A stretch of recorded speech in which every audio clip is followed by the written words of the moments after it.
Oh yeah, so I was looking up street racing in my neighborhood, and apparently it's a popular thing Okay. here. Huh. So that's why you guys can sometimes hear like cars and stuff race by. Oh. We have a train about a mile away that I can hear sometimes about 9 o'clock.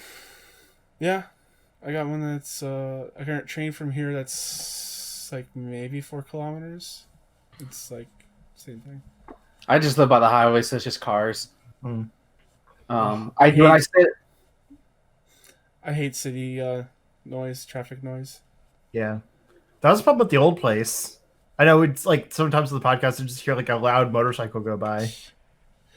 Yeah, I used to live in the city, so like I used to be used to that, and now that I grew up out here in the suburbs, sticks? I don't hear any of that. Yeah. Yeah, it's I mostly, love how quiet this neighborhood is. the highway is a little farther out, so I don't hear it as much. It's mostly airplanes. Like that's mostly what I've heard. And considering I lived in near the airport most of my life since I was 7, it's pretty much that. I do remember when I stayed at my best friend's house when I went to visit him like the first time 5 years ago. 4 years ago. 4 years ago. Like it was right next to the train track, so like every like time I would hear it, and I'm like, that's my way home. All right, I'll begin. Yeah, baby, yeah. Hello, everyone. Welcome to the Charge Shot Gamescast. Each and every week, friends gather around, talk about the games they've been playing, things going on in their lives. Today, I have with me Justin. I put way too much effort into this video for an audio podcast. They look good. Yeah, I'm happy with it. No more blue lighting. That's just like my webcam likes to reset its color settings Right. randomly for some reason. But I did fix the white balance. That's true. And we also have Ben. I'll help you out, but I'll cost you coin. Where's that from? No. No, it's just trying Is that Gerald? It's trying to do Gerald. I'll Oh, leave. okay. No, it's okay. I'll leave. That's awful. I can't be as cool as Jerry. Okay, I'm sorry. I'm sorry. How far have you gotten with the Red Baron? I literally just like found the dude's body. There's something I want to blurt out right now and just like spoil it for you, but I can't do that. Like I literally went to like, because I was like, well, I was told. I'll be sorry. No, I'm not mad. I was just told either go here or meet the Red Baron. As one of Justin's cats vehemently does not want me to go to the Red Baron. That's or the Bloody Baron as he's called in my version. I don't know. That's the same guy. Yeah, it's the same guy. Okay, so yeah, yeah. No, I haven't gotten there yet. Nope. I was on my way until I was like, let's play Animal Crossing before the show starts. Oh wait, the show's not gonna start for another hour. Okay. Never mind then. So let's start with Justin. Yeah. So I've played a bunch more Final Fantasy 14. End of story. No, that's I have. But had I gotten to level 30 before? I don't think so. Okay. So yeah, I got to level 30 and got to upgrade my Arcanist to Scholar/Summoner. And it's really cool because it's not just like usually you get them cost level 30 and it can like become something else. You get like a job soul or whatever it's called. And so like Stone. Soul Stone, that's what it's called. So you equip the Soul Stone and then like that base job or that base class becomes the new job. But with the Arcanist, you actually get 2 Soul Stones. So basically, you're like every level, you're leveling up your Scholar and your Summoner, and they're 2 fairly different classes. The Scholar is actually a healer class, and the Summoner is a ranged DPS class. So like at any given time, without having to put extra experience into one of them, I can just switch back and forth between healer and DPS for whatever I need to do. It's really cool. So I essentially have 2 loadouts through the rest of the game. And I haven't jumped into Scholar too much. I did my level 35 class quest for it. And I saw that like you get a little fairy companion when you're a Scholar that does all your healing for you. And it keeps up. Like every time I got hit, it's boom, heal, boom, heal. It's like auto potion in Final Fantasy 9, where it's like you take 5 HP of damage and boop, heal. So like I never worried about dying. I would just go up and tank as a healer because I knew that my fairy would have my back. But it was also kind of boring because like when you're a healer class and your healing is automated, there's not a lot else for you to do. So I've been defaulting to the summoner because I really like the summoner. Unfortunately, I wish it was like a necromancer type class where you get like multiple summons out with you at once and you can just like send your minions out to attack for you. It's not quite like that. You have one active summon at any time. I forgot my camera's higher now. You get one active summon, which alternates between either Carbuncle, which is more of a like kind of a small like support / slight attack minion, and then Ifrit, which is like all out attack, fire based, obviously. And then right now I also have Titan, which replaced one of the other carbuncles I used to have, and is mostly support. It has like an earth armor special ability that like absorbs damage you take, but also goes out there and hits too. So it's really cool, but it kind of sucks to have to choose which one you want to have out at any given time, and there's not that much difference between them. But I do know there's some of the later abilities that like are just kind of like you switch out your summon, use their power, and then switch to the next one. So they are a little more situational, which is cool. But there's honestly almost like too much to manage already at level 38, I think 39, something like that. Because I have a few abilities that are like the same thing, but on different, like, for example, I have Ruin, which is just like a non-elemental ranged attack. And there's two different versions of it. There's one that actually has like a timer it takes to hit, and it does more damage. And then there's one that's like cast instantly, but does less damage. But they're on the same cooldown. So it's kind of weird stuff like that. We have to like figure out when to use different versions of the same thing. And like I have different status things, and like one is an instant cast, and another one takes like 2 seconds to cast, and they're on the same cooldown. And so it's like trying to juggle when to pop each of the abilities is a little overwhelming already. It makes me kind of wish I would have stayed healer because it's easier. But you gotta figure out like your rotations, man. I know. But like I said, it's tricky when like certain things are on the same timers. You just kind of get into the rhythm of hitting the buttons, and you're like, wait, no, I don't have to hit that one again. I have a friend who's in the end game for this, and he was just showing me all the different classes today. And one of the classes that looks really cool, you might like this one quite a bit, is the Red Mage. Yeah, I was looking at that one. And basically, like, you're casting spells from afar, and then to build up your gauge, so you can rush in, and like do like an Omni Slash or something, and then back out, and then back to casting. It's pretty sick, yeah. So in this, Red Mage isn't so much of a black-white mage. It's more of like a DPS / tank. Yeah, it's a DPS. Huh. I guess range / melee is what I meant. Because usually Red Mage is just like they don't get as powerful of black or white magic, but they get both. But I guess because like the White Mage and Black Mage get healing and offensive attacks, there wouldn't be really anything special about a Red Mage in that case. That sounds really cool. And then the Blue Mage can basically do anything. Like everything. Yeah, it's like super tricky though. You can't level it up as far as the other classes. I think its cap is at 60. But and it's not even like a main class. It's like a side class apparently. It's weird. But it looks cool. I don't know. I do want to try Red Mage though. Like I think when I hit 50, I'm gonna grab that one. Probably not like level it all the way, but just kind of try it out. But yeah, that's still really fun. We've done some awesome dungeons and stuff with hit or miss party members, but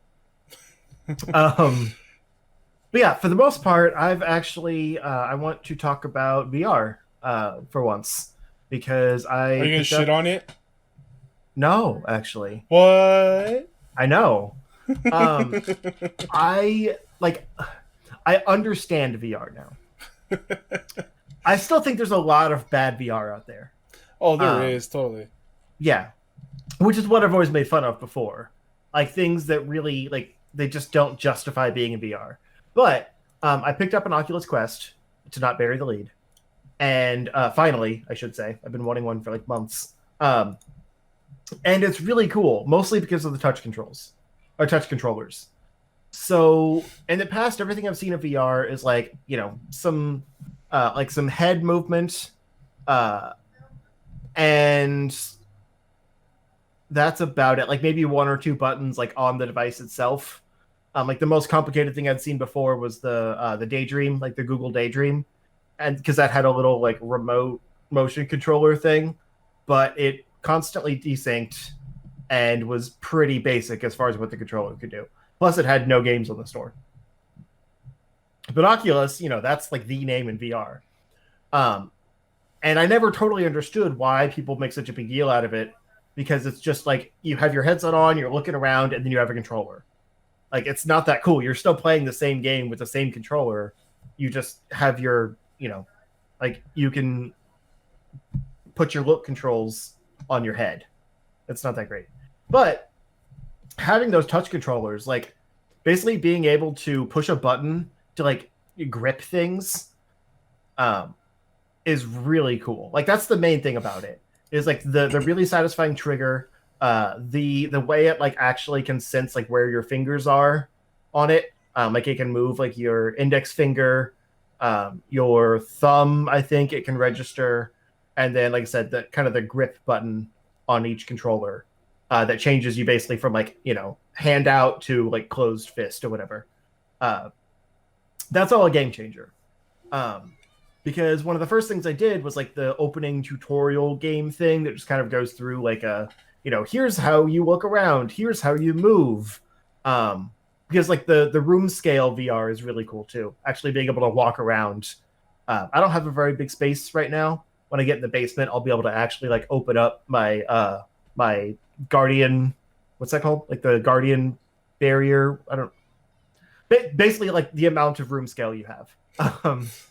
But right now it's like kind of a small space in my wife's office that I'm using when she's not here. Don't tell her. But she knows. I'm just kidding. I know. She came in the other day and was like, "Did you push my chair in?" It's like, yeah, I need more room. But yeah, like the room scale stuff is cool, but like I said, I can't really test it very well. But like the tutorial thing you start up with, it has you just kind of like go through the basics of like what each button does on the controller, things like that, and then it really goes into the grip stuff. So like it has you like pick up things that are on a table and interact with them. Like there's like a remote control blimp that you just like kind of grab with the grip controller, and then like I think steer with the stick and kind of like move it around or whatever. And then it gives you like a few different kind of little games you can try. One of which is like a dancing robot game, which was kind of weird. You like grab hands with it and spin it around and like match its moves, and I don't know, that was kind of lame. It felt like a Wii game. But the really cool one was just like a very basic kind of like arcade shooter game. That you get different weapons. There's like the one-handed pistol, there's the dual pistols, and then like a two-handed like assault gun type thing. And you're just pointing at the targets, taking them out, trying to get a high score.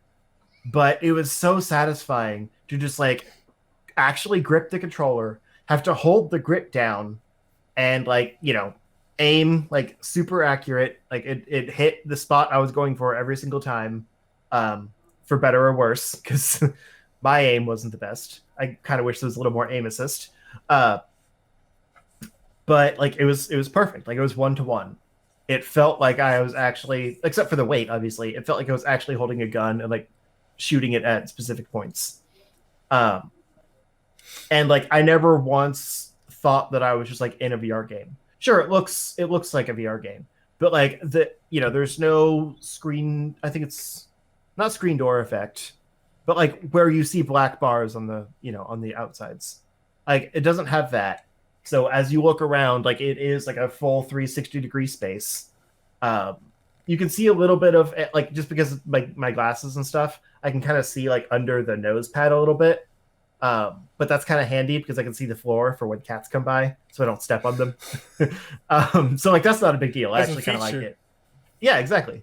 Also, the Quest has like that pass-through camera function for emergencies. That's cool. And like if you get too close to the edge of your border, it'll show like a grid. Yeah. And the closer you get, it like reds out the grid to know that you're about to hit something. Yeah. I actually do already have a paint scuff on one of the controllers because I was beat sabering away and apparently like hit the wall or something. But you know that's VR. It happens.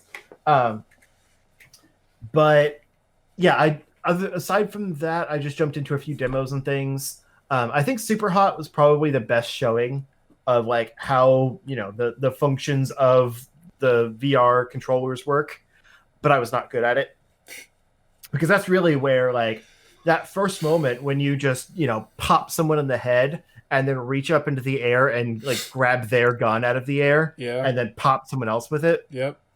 Like it's so cool. Yeah. And if you miss, it's all on you. Like it's exactly where you would expect it to be when you put your hand there. And then when you dodge the bullets, it's like Matrix. Yeah. And you like watch them go by you. Yeah.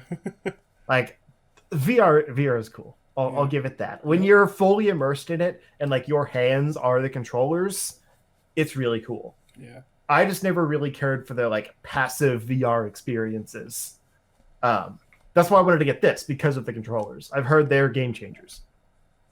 But yeah, I didn't play much of Super Hot. It was just the demo, and I was not good at it. I'll stick to playing that on PC, I think, even though it's way cooler in VR.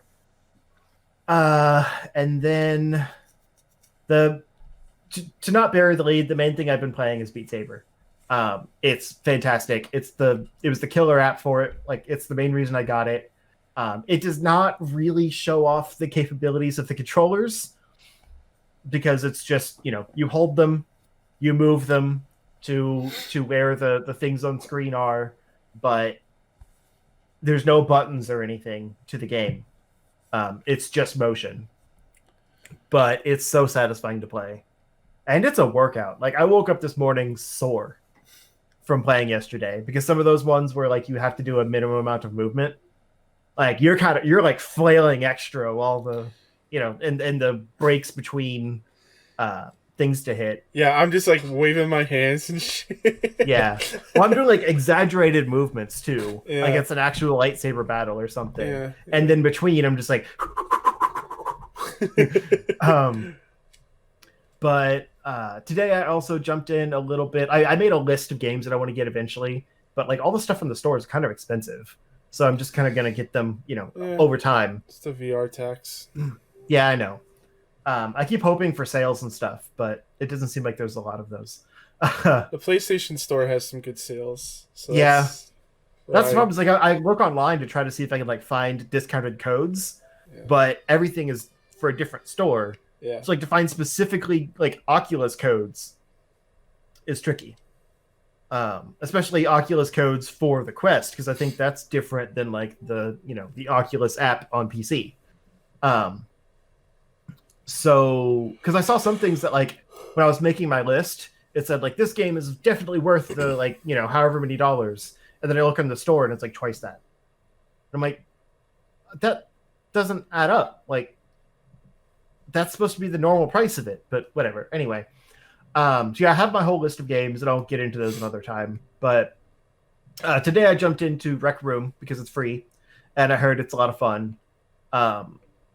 It's pretty basic. It does kind of have some of the nice grip stuff, but it's basically where like you hit the grip to pick the thing up, and then it's just in your hand until you hit a button to drop it. So it's not as satisfying as something like Super Hot, where like you actually have to hold it or whatever. But just the sheer amount of things you can do in that game are really surprising. Like I spent a while just like trying to play ping pong. It was not easy because you've got the ball in one hand and you're trying to like hit it and then use the paddle, and it's kind of funky. Did you see anybody trying to do role play stuff? No, I saw some people playing rock paper scissors. That was kind of cool. Yeah, that's one of those games where like people like to go in and role play as like certain characters and stuff. Oh, yeah. I didn't pay that much attention. I didn't totally know what I was doing, and so like I just kind of went in and like winged it. And like people were going around and like I started playing basketball because I was just like I walked into the rec room and there was a basketball sitting there, and this guy was like following me around and he like got up on top of the basketball goal and was like waving at me, like, "Hey, throw it up here!" Yeah. So I threw it way too high and he caught it and was like supposed to just drop it into the goal, but he missed. So I like threw my hands up. So things like that were kind of fun. That's fun. And then I played a game of paintball, which is pretty cool, and a game of laser tag, both inside Rec Room. There's a bunch of different like mini games and things you can do. Yeah. Paintball was really fun, but it's kind of tricky because there's a lot of people on the field, and if you get hit once, you're out. Like that's how paintball works, and then you respawn. But it can be hard. Like the balls aren't terribly big, and it can be kind of hard to tell when you've been hit or where you've been hit from. So it got a little hectic. And I wasn't totally sure when I could be seen because it's first person. So like you might think you're ducking behind something and then you get hit and you're like, what did they hit? Like I'm completely obscured. So that was kind of weird. Justin, yeah, we need to play Rec Room together. Is it? I was gonna ask like if stuff is cross-platform. Yeah, I was just Googling it and yeah, apparently it's cross-platform. Okay, we definitely will then. That sounds like fun. Yeah, it does. That'd be cool. All right. Yeah. Because like another one I wanted to bring up, another free one, at least for now, while it's in beta, was Echo Arena. Because that was another one that like really makes use of the actual like motion controller stuff. Because for anyone that doesn't know, like it is still a game in beta, so it's probably not super popular. There was only like a handful of people in the lobby when I went in.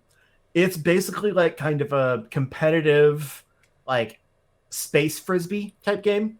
Yeah. Where you've got your teams and it's almost like a Tron like battle disc looking thing.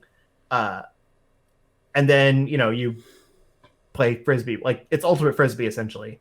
But the movement is what's really cool because it gets around the kind of like the weird ways you have to move around in VR games to not feel sick by having everything be your hands. So you basically like propel yourself forward by grabbing things and moving yourself forward. And you also have like kind of some limited like jetpack ability with your wrists and like a just a basic boost that you can click in for like a quick boost in one direction. So there's a lot of momentum there, and it did make me feel like falling over a few times, I'll admit. Because you start to lean forward to try to grab something, and you like wobble a little bit because you're not actually reaching for anything. But like getting used to the control in that game was super fun. Because you just run around everywhere and until you like run into something, and then you just kind of like put your hand up against it and like push yourself off of that thing and go in the opposite direction. I was really bad at the actual frisbee part, but I love just like flying around, moving onto things. Is it cross-platform? I can't find anything. Okay. I don't even know if it's on PSVR, honestly. It might not be, actually. Yeah. But yeah, that one was a pleasant surprise. I really enjoyed it. But it's not really something you can just like play casually because it's pretty much a multiplayer only game. So I don't see myself playing a lot of it because I don't really like the open lobbies with random people on voice chat. But it is really cool. So if anyone else has a quest and wants to play Echo Arena with me, let me know because that'd be fun. But right now it's still free, which is exciting. But yeah, obviously, Beat Saber is the thing to play. That's kind of my exercise routine right now. While it's been gloomy out, I can't do anything outside. Just put in, as much of that as I can handle before I get a headache, and I feel pretty tired. I've mostly been doing the campaign stuff, like the challenge missions, but I do try to do a few just like solo songs. Because I have like the hardest missions I find are the ones where it's like don't move your hands too much. So the opposite of move your hands. That was actually kind of fun though, because you just like T-Rex it. You're just like Yeah. Just little bitty movements. That's what I do. And you can like move your body over. Yeah. To like get the different lanes. Yeah. But yeah, that was surprisingly hard. I think one of them I got like exactly at the max. Oh wow. And beat it. Nice. And I just like tried really hard to not move like after the last note. Yeah. But I did get the I know you can like sideload songs, but I don't want to deal with all that. It's basically jailbreaking your quest, and I'm not gonna do it. But I got the I think it's Fall Out Boy. Yeah, Fall Out Boy pack and the Imagine Dragons pack. There's a Green Day pack, I know that. Yeah, I'll probably get that one eventually. Yeah. But I wasn't super into the songs in that one. I'm more into those songs than the Imagine Dragons songs. I just think Imagine Dragons is good for this game, like the beats, because they've got really good instrumentals. But the song choices aren't the greatest. Yeah, they're not. I do really like the I guess you'd call it the routine in Beat Saber for the Greatest Show on the Fallout Boy pack. Okay. Because like it actually like it's from The Greatest Showman. It's like the big song from that, and it actually kind of works like the dance from that movie into the song a little bit. Because there's like the walls that go up. I don't know if you have to deal with those on PSVR because I don't know if you can move around. Yeah, you can move. Yeah. Okay. I just assume those are like Wii remotes, where like it tracks the motion, but you can't actually like do room scale or anything. You can, yeah. It's not as like big, but it's there. Gotcha. But yeah, this one like it uses those walls to kind of like make you kind of dance side to side a little bit. Yeah. And the squats. And then it uses the squats. You have to like go down and then pop back up and hit something at the top. Yeah, that's cool. And so it's got a lot of movement to it, which is really cool. That's one of my favorite songs so far. Do you know if you take damage if you stick your lightsaber in the wall? I don't think so. Okay. It's only if you're in it. Okay. And I don't think I accidentally got in it once because I wasn't far enough over. Because like I said, I don't have a very big space, so it's hard to shift over. Yeah. And it just like muted the song. Well, there's like a health bar at like the bottom of when the notes come up. It's hard to see. Oh, I thought that was like a combo meter. Combo meter is on the left-hand side, at least for me anyways, like for VR, okay. PSVR. So that probably is what it is then. Huh. Yeah. That you makes don't really sense. need to pay too much attention to it. I barely filled the song by taking too much damage. Yeah. Yeah, I have noticed like there's a pretty big difficulty spike between normal and hard. Yeah. Because I find normal a little boring on some of the songs. Like it's just there's not enough things to do, and then you switch it up to hard, and it's like there's still long gaps between things, but then it's like a bunch of off beats and like switching up your colors and just it scales it way too much, I think.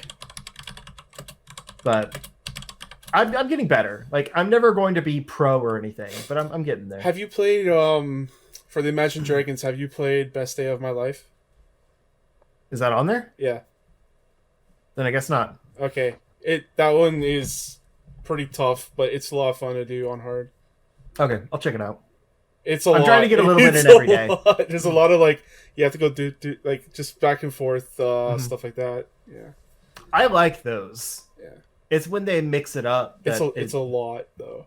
Yeah. Because like what sucks is with those runs, like if you do it wrong once, you get into that rhythm and you hit every single one of them wrong. Yeah. I guess one way to like just get used to it, like there's a lot of modifiers. So there's a modifier where there's like no directions on the like there's no arrows. Mm-hmm. So you could like do that just to get used to all the notes and then flip it on when you're more comfortable. I couldn't figure that stuff out because I assumed the same modifiers that are in the single player are in any song, but I couldn't find where you can turn them on or off. When you're doing single songs, at least the way it is in PSVR is that you load up the music pack, and then there's like a bunch of tracks in front of you Mm-hmm. and then on the left side there's like a bunch of modifiers that you can play with. Okay. There's also like a no fail mode as well, so it's pretty cool.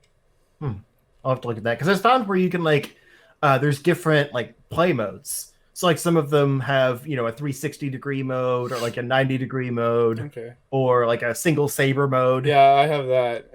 Yeah. But I couldn't find those modifiers. One of my sabers died one time, so I was like, all right, I'll just do single saber mode. Is it hard? It can be. I imagine there's a lot more moving around. There's a lot more notes for just one saber. Mm-hmm. But yeah, it's fun. The ones that really get me are when you have to like, it's not, you know, going at the same direction at the same time. It's when it's like, you know, one is down and the other's like over on an offbeat. So you're like, pop, pop. Wait until you get pop, pop. Red on right and then blue on left. Oh, I know. That's kind of what I'm talking about too. It's nuts. Yeah, those are trippy. But man, I'm really enjoying this thing. Yeah, it's fun. Like, finally, I understand why people make a big deal about VR. But like, if it wasn't wireless, I probably wouldn't feel as strongly, because like I hate tripping over the cords and stuff. I am gonna eventually try the like the PC Link, just to see, you know, some other games that I can't play, because like the Quest is running on mobile hardware. So like it can play everything, but like Rec Room specifically had some stuttering to it, despite like being kind of an ugly game. And like it had some of that sometimes where like you know, turn your head too fast and it doesn't render the screen over. So like there's a bit of a black while it, you know, shifts the view. Weird. Things like that. So like not everything runs the best. I haven't played any of like the exclusives yet, like Vader Immortal or anything like that that's supposed to kind of be made for the hardware. Probably runs a little better. But like when you connect it to the PC, you still have the lower resolution screen, which I'm fine with. Like I don't really notice the screen door effect or anything. But like it's running off your computer instead. So theoretically, I could use this thing to play like Half-Life Alyx, for example. So like I want to try that kind of thing out, because I have a few things on Steam that are VR compatible, like Keep Talking and Nobody Explodes, or whatever it's called. Yeah. And I think that'd be fun to play sometime. Plus, if you can, you know, link it up to the PC, you can stream it. So when I get set up in the basement, I think it'd be really cool to do the like, you know, the fancy setup where it's like you're on a green screen. And so like, you know, the person is like actually in front of their Beat Saber view. That's cool. I would actually be able to do that. Yeah. So I really want to get the PC stuff set up, but like that's all with the wire, and I'm not excited about that. It's a necessary evil. Yep. But most of my stuff's been Final Fantasy 14 and VR, but I'm not complaining because it's been really fun. Ben, you and I played some Animal Crossing earlier this week. Ben? I think Ben fell asleep. Okay. He got tired of us talking about Beat Saber for 30 minutes. His power just went out and came back on. Oh, cool. All right, vamp. Yeah, so me and Ben played some Animal Crossing earlier this week. He came over to my place, checked out the place. I went over to his place. His place is so cool. Yeah, I don't know. I'm jealous of his place. It's just like a lot. It's just nicer. There's like flowers everywhere and more natural beauty and stuff going on. And he doesn't even have landscaping unlocked. So, dang. I need to work on that. He came over to my place and sold his turnips for like 111 bells, and then like That's not a lot. No, it's not. But I don't know. He decided to do that. And then later that day, his friend had it selling for like 400 something. Oh. So, oh well. I hate when that happens. That's why I don't do turnips anymore. It just makes me mad. It's still a faster way to get money, I guess. Yeah. I don't really need it. I do. Half the time I give my money to my second character so he can pay off his house. I still need to pay off the rest of my house. I only have I just have to pay off the basement. I mean, really, like, I haven't paid off my basement because once you finish paying everything off, like, there's no more upgrades. So it's kind of a good faith payment. But you do get like free exterior renovations after that. But That's cool. eh. Yeah. So I've been working on some flowers here and there, trying to get that worked out.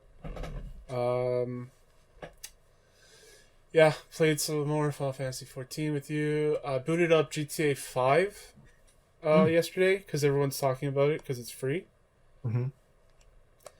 And I was just doing some organization stuff with the Motorcycle Club. Bought myself a weed farm.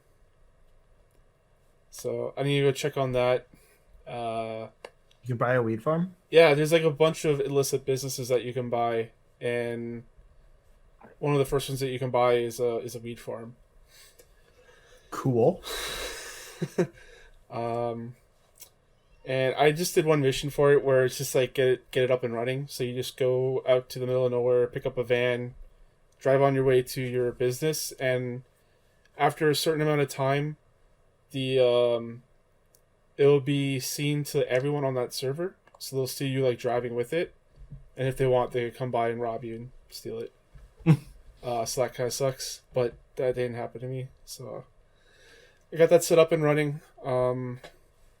You can upgrade your weed farm so that you can have better production or faster production, as well as security, so cops don't come and rob it.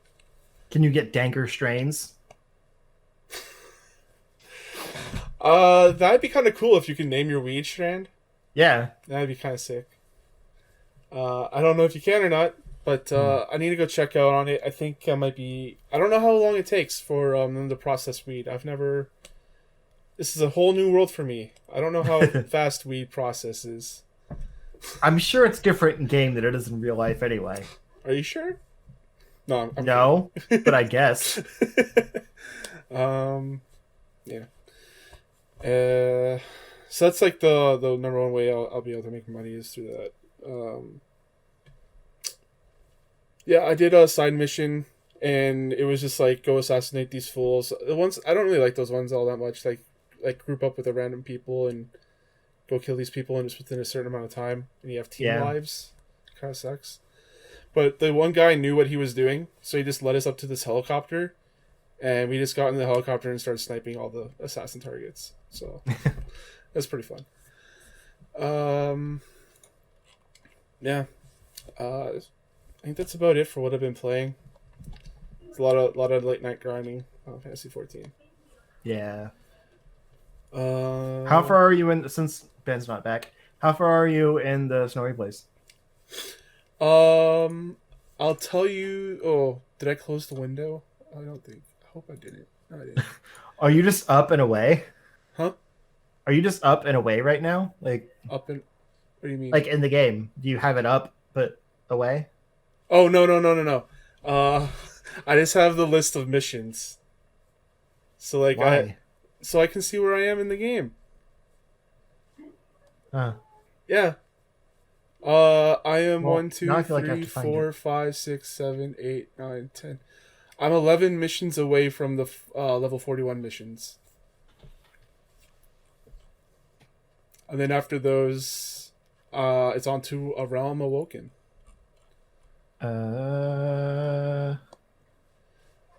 I just want to know how far it is until like the next expansion levels, you know? Right. So I kind of just keep an eye on it. Am. The mission I'm on is In the Eyes of Gods and Men. I'm at one where it's like, it's a duty or whatever that you act, not a duty, but it's a thing you have to actually activate.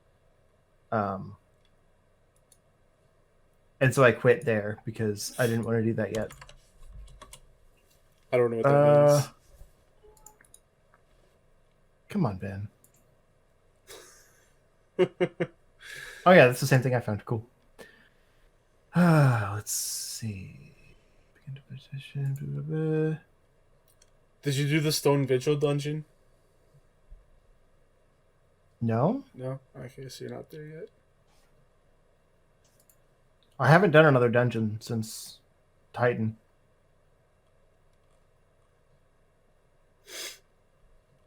The problem is I don't know what anything, like I don't read anything.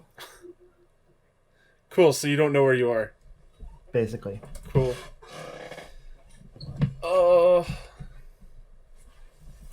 I don't know.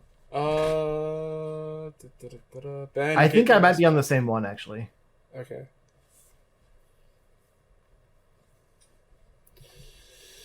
I need to grind to get ahead of you. It's not fair. Shh. I'm the one supposed to be ahead. Yeah, because I just got the Book of Silver. Okay. So I'm probably on that one. We'll find out. Yeah. So I'm hoping to play some more GTA 5 over the weekend. I think there's a couple people in my Destiny clan that have GTA 5, and so I'm going to invite them to the motorcycle club. Get some more people for that. Maybe do some more motorcycle missions. Maybe do some heists. Who knows? I wanna play some more GTA 5 with you and Lo. That'd be cool. Except you can't record it. Yeah. Yeah, have fun. I know. It's just a bummer because that was fun. Yeah. I went through and rewatched some of those. Yeah. They're good. Real good. Yeah. We had some solid editing in those things. Yeah, you guys did hella good editing. Yeah. Okay. Well, I need to get back into that stuff. I guess we'll just continue without Ben. All right. And if he comes back, he comes back. Yeah. He can update us later. Do you want to start us off with the news? Because I need to pull it up. Sure. So we're going to start with news I actually know something about because I don't care about all of this stuff. You put in like half of it. I know, that's what I'm saying. I don't care about the other stuff though. Okay. So we had a surprise Tony Hawk remake announced. Oh yeah, what the hell? Yeah, it looks great though. This is basically they're calling it remaster, but it's it's like the, Spyro, Crash, like those kind of things. It's a remake. But it's the first two Tony Hawk games compiled together and developed by Vicarious Visions, who did Crash Bandicoot, the Insane Trilogy. And they also worked on Tony Hawk for years. They're trying to keep it as faithful as possible, as far as the locations of everything and even just the same geometry and the way your skater interacts with everything, so that muscle memory can kick in, which I guess is why they're calling it a remaster. But it is a totally new engine, new assets, everything rebuilt from the ground up, just to look exactly the same. Nice. And they do have some new things, but they want to make sure that everything that's back feels exactly the same. So the other thing that we looked at was the geometry, because we wanted to match inch by inch the geometry so that those lines feel exactly the same that they were before. Wow. Yeah, which is incredible. Thinking about remaking an old game to be exactly the same, that's almost harder than the Final Fantasy VII approach, where they just say screw it and do whatever they want. But yeah, there's going to be different control schemes based on whether you want more modern or more classic, because they didn't want to mess with the muscle memory for people that just know everything about the old ones. Yeah. And they also wanted to make sure that new players could actually make use of the new analog sticks and things like that. Because weirdly, the first game didn't use analog stick. Yeah. That's weird to think about now. That PS1 era where the DualShock came out and then some games supported it, some didn't. Yeah. Although, I'll say, I played Tony Hawk 1 on the PlayStation Classic, and it holds up. It's still a good game. But anyway, also all of the old mission hallmarks and things the collectibles and things like that you have to do at each course. Collect the tapes. Yeah, they're all back. They're all exactly where they were before. Yo, VHS tapes are back. Yeah, it's true. Yeah, they probably will be tapes, huh? That's funny. And they'll also have some new challenges. Some that are like per skater, so like you can go in with different skaters and get different challenges, which is kind of cool. That's cool. Good replayability there. And it will have split screen multiplayer, which is huge, and competitive online play. Nice. So I love that idea. Like basically split screen online sounds really cool. Like, you know, imagine like racing the mall with a friend online. Yeah, man. Yeah. That'd be fun. I'm super excited for this. Yeah. And then they're also bringing in a few things from future games, like the Create a Park and Create a Skater, which I think both came in the third one, I want to say. I don't remember when it came in, but it's a good move to do this because, you know, the skateboard community online thrills off this kind of stuff. Oh, yeah, for sure. They're also, I think I skipped past it, but they also, like, they're introducing some of the mechanics from future games, like the more robust amount of skate moves and things like that, like the manuals and whatever else that weren't in the original game. Nice. I don't remember what all there is, but reverts. Yeah, that's it. Stuff like that. It's been so long since I've like been deep into Tony Hawk. I kind of forget. Yeah, man. I always want to go back and play some of the old Tony Hawks, but same. Yeah. A lot of them really do hold up. Like controls are a little jank, but the games themselves are still really solid. Did you hear about the like the fan remake of Underground 2? No. And like they added like a whole bunch of stuff, and there's like an online mode for it now, and all this crazy stuff they added to it. It's pretty cool. Seems kind of weird because Underground 1 was better. Yeah, I don't know why it's 2. Probably just because it's easier to work with. Fair enough. I actually thought like American Wasteland / Skateland was a really good one. Not bad. As far as like the more open world Tony Hawk games, at least. Also, they said that most of the soundtrack is back from the originals, which is really cool. Cool. I'm sure there's going to be a bunch of new songs. The only ones that are gone are just like from the trickiness of music licensing. Is Superman still there? Yes. Yes. Yeah. Guerrilla Radio, Superman. They say, which is kind of the anthem of Tony Hawk Pro Skater, which I agree. Yeah. Yeah. And yeah, there's always going to be licensing issues, so it's just impressive they got most of them. Yeah, that's cool. And like the new graphics are incredible. They look great. Yeah, like I really like the side by side in the article because like you can see how well they matched the actual geometry of the level, just way higher def. So like you can see more of the map rather than just making the map bigger.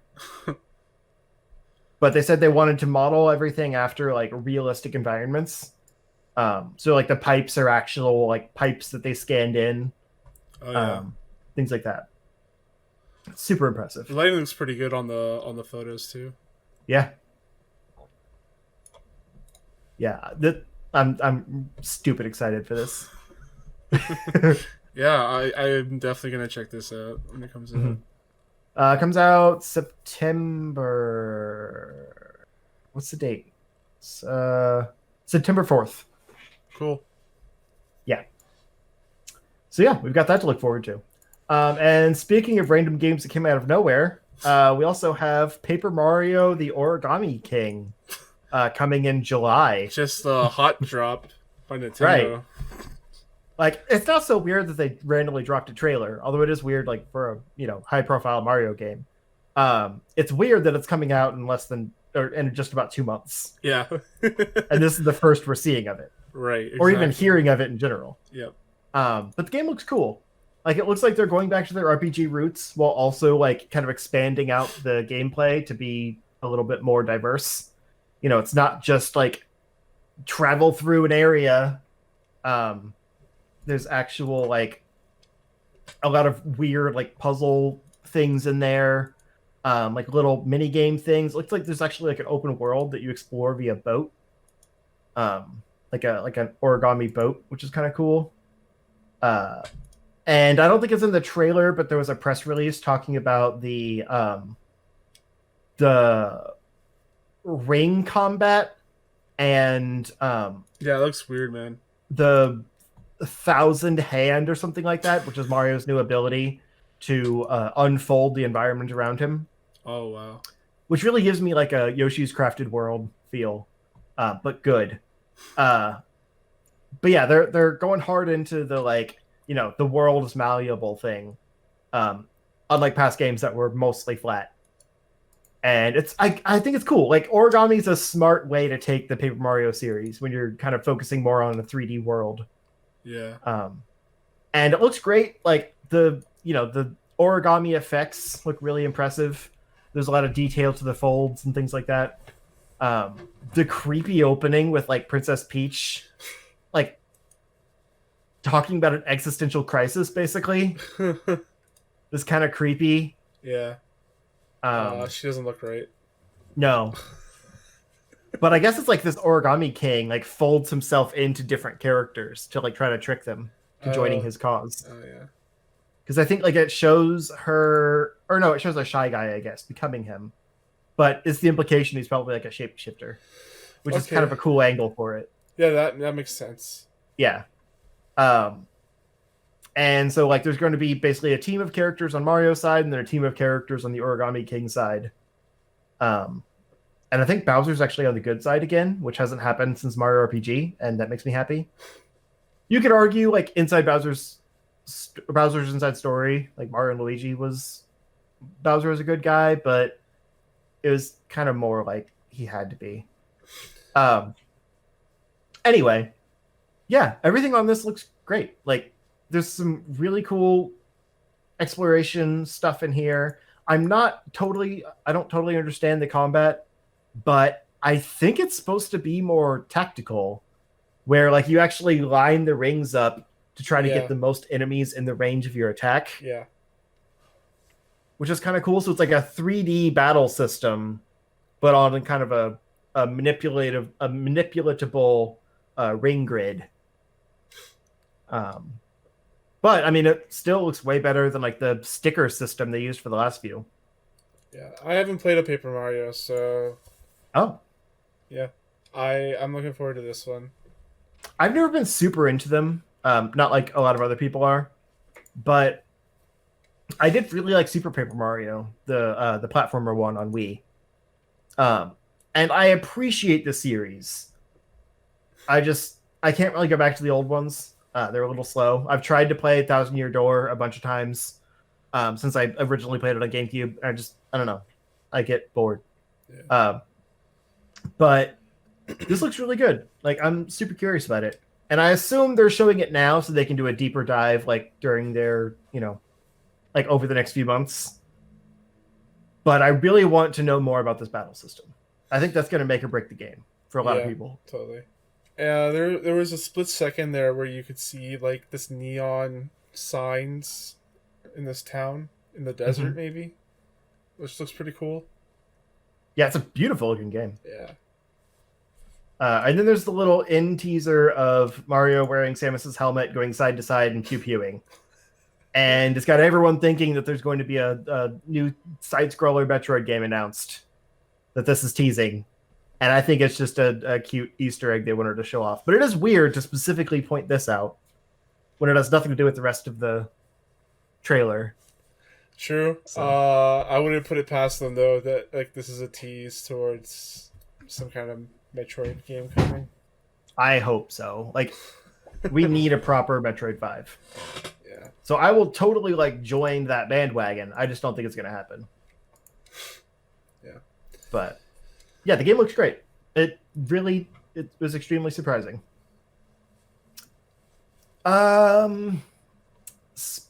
Speaking of things that look great, we got our first look at Unreal Engine 5 running supposedly on PlayStation 5 hardware.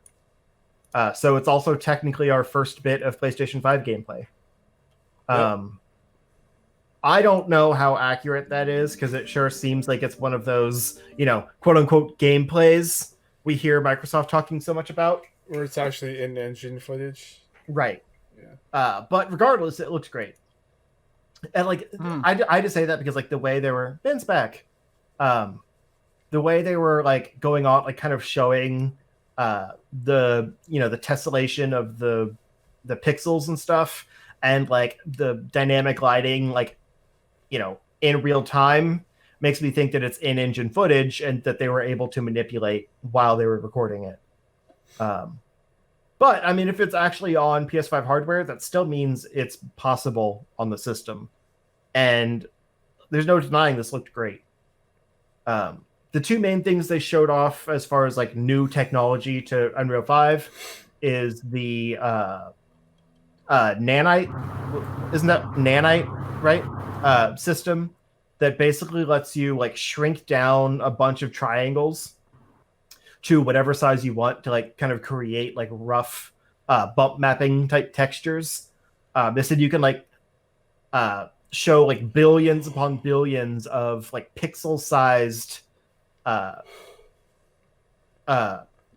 objects in your environment in real time, and the engine does all that work. So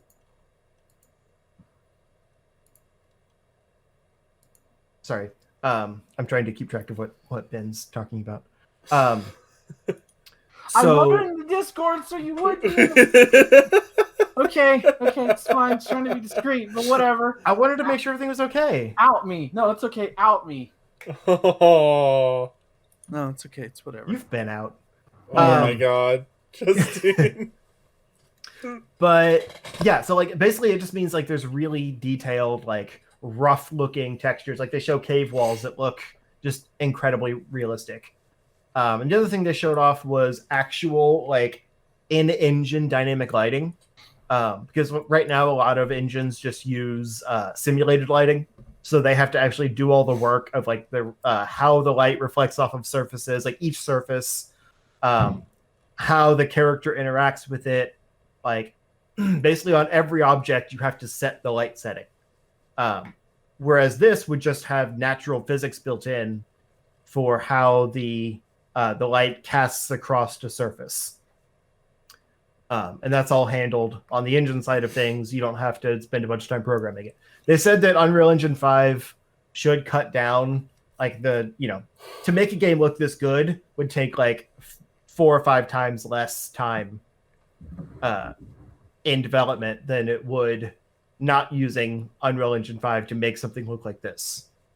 So it's not necessarily saying that like, current development would take less time. It's saying making a game that looks like this will take less time than it would without using Unreal Engine 5, which is kind of a weird stipulation. But also just everything, like the animations and everything, look really natural. I don't know how much of that is baked in or not, but they did mention they want to cut down the amount of asset manipulation you have to do. So like rendering 3D models to your specifications needed for the game, and like how it all interacts with each other graphically is a lot easier, like as far as the the style of making everything. I don't know, it's all very high level, like complicated stuff, but it sounds like it's taking a lot of the guesswork out of making games that look consistently pretty. So that's super exciting. It's still a few years out. It's supposed to go into like essentially open access in like 2021, probably this time 2021, and I would imagine no like retail games would be using it until at least 2022. But I mean, the engine exists now. Like people, I'm sure some developers are able to play around with it. It's just not like ready for consumer yet. Yeah. Because for anyone that doesn't know, like Unreal is it's a free engine out there. Like anyone can make stuff on it. So I'm sure Unreal Engine 5 will be the same way when it comes out. And like this tool being available to literally anyone is incredible. Just the idea of that. Yeah, and they said that their first $1 million in game revenue royalties is going to be waived. Yeah, which is really cool. Yeah. So like the way it has been so far is everything after $3,000 is like they take like 5% of that. And so basically they're upping that to you don't owe anything until your game makes $1 million in revenue. Yeah. Yeah. Cool. Yeah. Ben, quick, your thought on Paper Mario. Wait and see. Very wait and see because I can't speak for Color Splash because I didn't play it. Although I heard the writing was good. That doesn't mean the game was good. The battle system was rough. Yeah. Sticker Star was god. It was better than Sticker Star. I'll say that. Yeah, it's not saying much, but yeah, just it's sad that like when they just dropped this a brand new Paper Mario game and then it's just cynicism because of how ever since Super Paper Mario was released, it seems it's just kind of like, and I feel like some of it is that because like some people just don't want to let go of the 1,000-year door. Yeah, which is like which is like that's kind of like, well, maybe like just accept that that's not coming back, but at the same time, the fact that Sticker Star was just bad is not even just because the systems were different; it's because it was a bad game. I think that was the problem with. I think if you would have changed things up a bit and then maybe have some of the personality, yeah. But I also think that some people need to let go of the 1,000-year door, and it's never going to capture that for you. It's just not. But I didn't say I am a little more hopeful for this, which it sounds bad, but because Mario and Luigi is dead, that developer is gone, so maybe this will be their RPG series now. Like they were getting Paper Mario away from RPG stuff for a while because they had Mario and Luigi. I mean, we'll see. Because there wasn't in the trailers that I saw, there wasn't any indications of leveling up or like a turn-based system. Like there was a circular thing, but that like technically Sticker Star was turn-based, but you had to use the items to do anything. It wasn't like traditional Paper Mario or I never played the 1,000-year door. There was a brief, it was like 19-second battle demo, and it did show like menus popping up, selecting. It was in Japanese, so I don't know exactly what it showed. Yeah. But menus popping up, selecting actions and then hitting the enemies. So it's a traditional turn-based system, but I don't know how that ring thing works. Well, again, so technically it was Sticker Star. Technically, it's just that you had items instead of like traditional hits, and you would hit that like you would have to use the jump boot to hit the jump. So it's wait and see. That's the sad state. It's wait and see. If it's interesting and fun, it's not turn-based RPG. That's fine. But as long as it's interesting, that I'll give it a shot. But certain Paper Mario fans who just can't let go of the 1,000-year door just won't like this game. I just probably not guarantee it. All right, and then quick on Tony Hawk. Yay! Cool that they're bringing the remake, some of the soundtracks back. I remember the first one more than the second one. But I think it's cool. It's definitely one of the more biggest surprises. Let's see. Considering how bad the last Tony Hawk game was, skepticism. My skepticism is still there. I don't really care that much, but I'll patiently wait to see what others say, and hopefully it's not a broken mess when it launches. Yeah, it's from Vicarious Visions, so there's a good chance that it's not. Yeah, they do good work. Yeah, no, you're right. But I do think it's funny that they're basically pretending they never remastered these games before. Have they not? I'm not aware. They did. Oh, they have, yeah. Yeah, there was I forget what it was called. I think it was just the HD, like Tony Hawk's Pro Skater HD. Yeah. Then... Really? It was basically like it was some of the first two games. It was like they took kind of a best of the courses from the first two games and mixed them up a little bit. Like this sounds like a much better version of that. But they're just like, here, it's the first two games remade like faithfully. Nope. So keeping in line with the PlayStation 5, Sony announced that PlayStation Studios brand will launch alongside the PS5. So Sony has developed a new umbrella brand to unite the first-party PlayStation titles. PlayStation Studios brand will go live in PS4 and PS5 games later this year. It'll only be featured on games developed and managed by Sony Interactive Worldwide Studios organization. So I'll let Justin take it from here. Yeah, I mean, this looks like everything else that's a umbrella thing. Like Microsoft Studios just unveiled their logo that looked the same. Marvel Studios, like that looks the same. Like this is just another one of those. Welcome to your corporate future. Right. It's hey, this is a sign that this is under our label. Yeah. That's really all it is. Yeah. It's not any different than what they've done before, except it's more visually interesting than the Sony Interactive Entertainment presents. But, it's cool. Whatever. I just kind of wish it was a little more interesting. All right. Ben, talk about your fighting game crap. What is there? I'm sorry. For those of you not, I don't know if they said it on the show or not, but like a really flat freak lightning thunderstorm came out of nowhere. It's technically still here, but I think most of the severity is gone. And there he goes. Yeah, probably. You talking to me? So I'll start with the Capcom Pro Tour stuff first because that's kind of more the negative one, I guess. Not negative, but like not as enthusiastic. So obviously the Capcom Pro Tour looks like everything was impacted by COVID-19 this year. And it looks like they're not going to go with a what? Am I still here? No. I was kidding. Like, okay, I was like affected. Okay. So obviously, and originally back in December, they had shown that they were going to change things up to this year because it was going to be like seasons, like first half and then second half. Obviously, this probably confirms there's not going to be a second half, just because of travel restrictions. They're not going to be doing an online Capcom for the first time ever, and possibly the only long time. They will be doing the entirety of Capcom Cup Pro Tour online.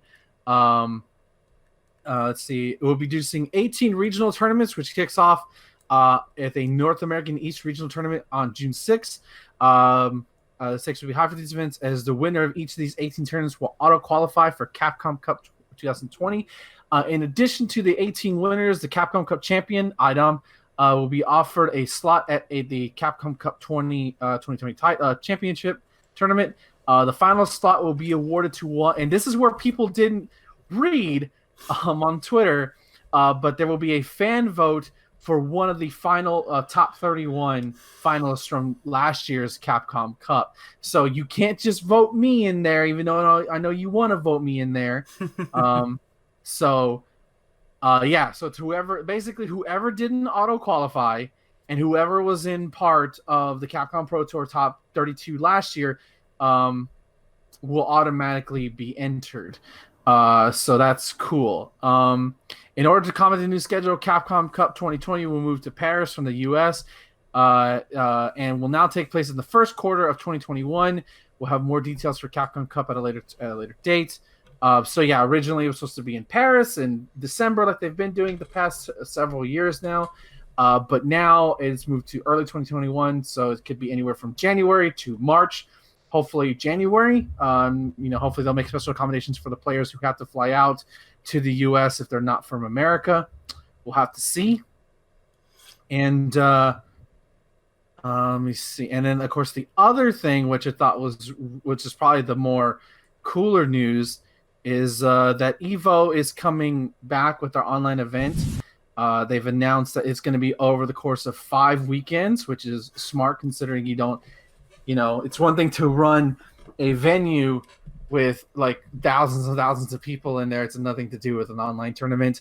And just to go over it, some of the games that were featured on here, that were featured in the original EVO Top 8, just to get the elephant out of the way, Smash is not part of this event. Smash Brothers has been officially removed from EVO Online, obviously because the netcode is pretty bad. Sorry, I'm trying to get looking for the image of the games. So the original games, Under Night, Dragon Ball FighterZ, Tekken 7, Street Fighter 5, Grand Blue Fantasy versus I think Soul Calibur 6 and Samurai Showdown, they will be having like special exhibitions, more than likely with top players who have good internet and can have the internet capability to post quality matches online, they'll be doing those instead of open tournaments because, like as we said before, most of those games are pretty garbage in terms of online quality. So I think that's a smart move there. It sucks if you wanted to go to Evo and compete in Street Fighter, but that's not going to happen this year. And then now, and in addition to that, they're going to feature 4 open online tournaments. No word on cost that I've seen, but the first one is MK11 Aftermath. So that's going to be cool. Obviously known for its amazing netcode. Coming back also is Killer Instinct, which I love because KI baby. Yeah, obviously we've played it. What I've noticed a lot of the FGC heads that I follow is that obviously a lot of people are quarantining, self-quarantining, or they can't work because of what's going on, but they're going to KI because the game's quote unquote been dead for a while now. But like it's kind of finding new life. I kind of hate it and I kind of love it that it took a world pandemic for people to realize how awesome KI is on a bigger scale, but I think that's awesome. I mean, we played it, by the way. Go to chartshot.com to see our playthrough when we played Killer Instinct, and these boys had a lot of fun on that. Is it on the site or is it just on YouTube? It's on the site. Yeah, okay, cool. Both. So KI is there, so that's cool. After that, it is the indie darling that could, a game that officially got a 1.0 release, is Them Fighting Herds. Yes, you heard me correctly. Them's Fighting Herds. This, if anybody doesn't remember this game, this was originally the My Little Pony fighter that was taken down. That had to be taken down, and then Lauren Faust, the sort of one of the people I think the main person responsible for that My Little Pony revitalization that happened about 10 years ago. God, has it been that long? Jesus Christ. Oh, wow. It's been a while since like that show was like the hit thing. It's been 10 years since I've known about bronies. Yeah, so she actually designed some of the characters from here. That's going to be one of the featured games, so that's really cool. It's also a really good, fun game. I've never played it, but I'm told it's really, really fun. And then finally, after years of the community wanting it to happen, it's finally happening. Skullgirls is going to be at EVO. This is the game that has been denied for whatever reason, and it's finally going to be a game at EVO. Because they have nothing better.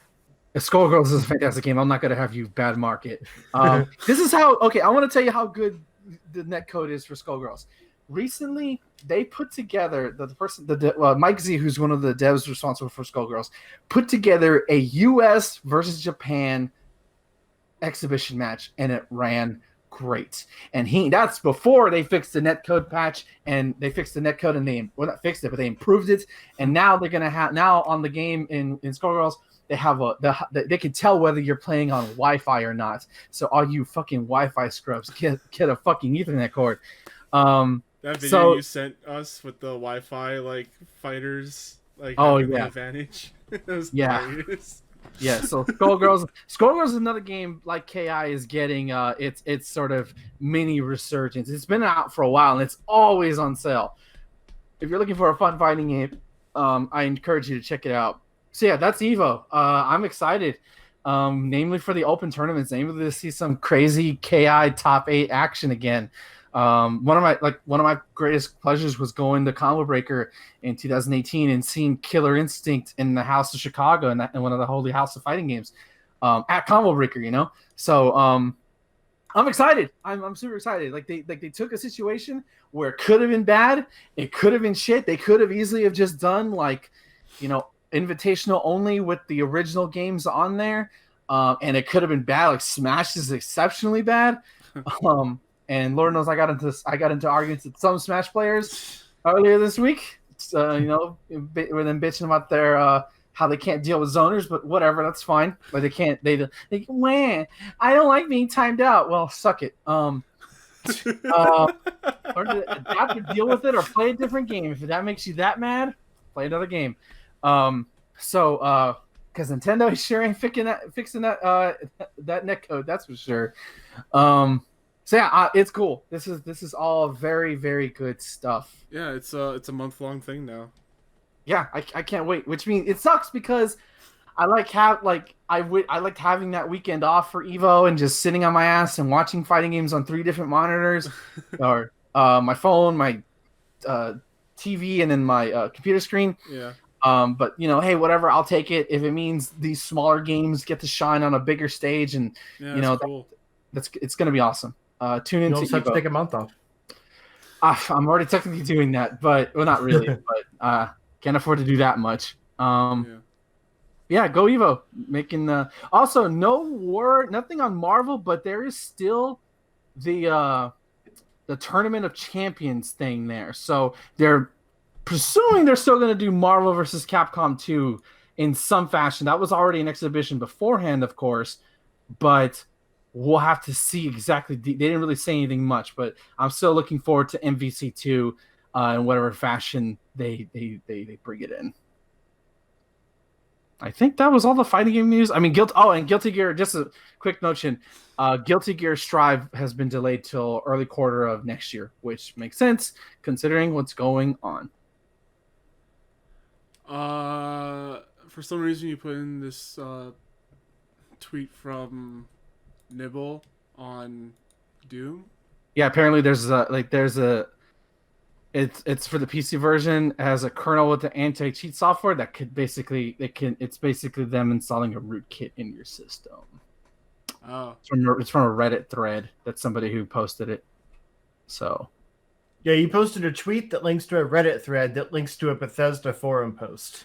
You're the worst. What? Not my fault. Right there. I looked it over. I just figured it's important to point it in there. Okay. Considering the reception on Doom Eternal has been kind of weird, and obviously, I don't know if y'all been following the drama between the Mick Gordon and Bethesda, how he hates how the tracks were mixed. No.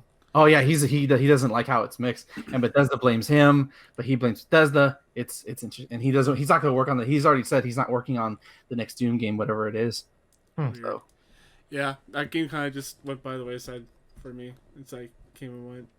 Yeah, a lot of people that played it said it's even better than the first one, but I just feel like it didn't get the traction. Yeah. Okay, so last news story for the day is long rumored Diablo 2 remaster is coming this year. Apparently. Yeah, rumored to be coming this year. But this is awesome because Diablo 2 is great. And I mean, there's obviously the thing of like, do you support Blizzard? But it's but Diablo 2. I knew this was coming. Like, this is the game I played from the time it came out until Diablo 3 came out. I don't think I've ever been that devoted to one game. I've been devoted to a series for that long, but not one game. And granted, it was like multiple restarts, that kind of thing. Yeah. But yeah, I've played through that entire game multiple times over the course of like 8 years. And I would probably do it again. Let's be honest. So a French news outlet, Act 2 Gaming, is reporting that the game, which it believes to be called Diablo 2 Resurrected, will launch Q4 2020. The editor has previously corrected predicted announcements for Overwatch 2, Diablo 4, and World of Warcraft Shadowlands, so they're pretty reputable. The article cites sources close to the studio. It suggests that Vicarious Visions is supporting Blizzard on the project. They're busy. Yeah, they used to work on Destiny 2 stuff. They did the PC version. Yeah. Yeah. But it's just like, they did Crash Bandicoot. They did Crash Team Racing. They're doing Tony Hawk, and now this. Like, that. They're doing better than ever, arguably. Yeah.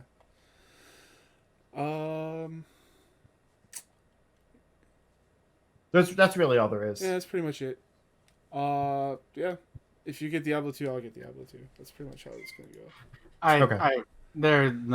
These are not my kind of games.